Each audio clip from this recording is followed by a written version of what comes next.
Sa Pigcawayan, Cotabato Province, tungod lang sa usa ka sumbag, dili lang knockout apan patay ang usa ka grade 9 student. Ani ang report.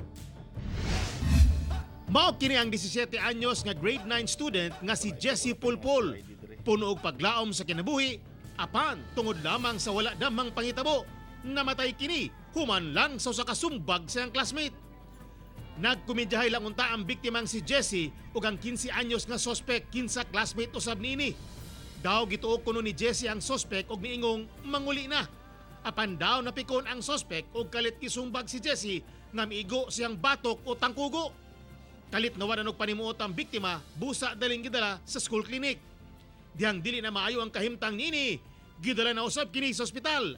Apan wala na kini ma-revive pa sa doktor. Ano sila, kuan daw, nagdula-dula daw sila tapos na nakuha man sila, nagpa-pikunay siguro to. Ang inahan sa biktima na subo pag-ayo sa gidangatan siyang anak, kinsa dili pa makatuo nga tungod lamang sa usa ka sumbag namatay kini. Nanawagan ang principal sa mga estudyante nga likayan ang magkomedyahay nga moresulta sa pasakitay aron malikayan ang disgrasya. Sabi ko, iwasan ninyo yung mga biruan ninyo na hindi nyo alam ang ending. Oo. Kung ano ang magiging consequence niyan kung magkapuruan kayo. Ako si Teko Campo para sa One Mindanao.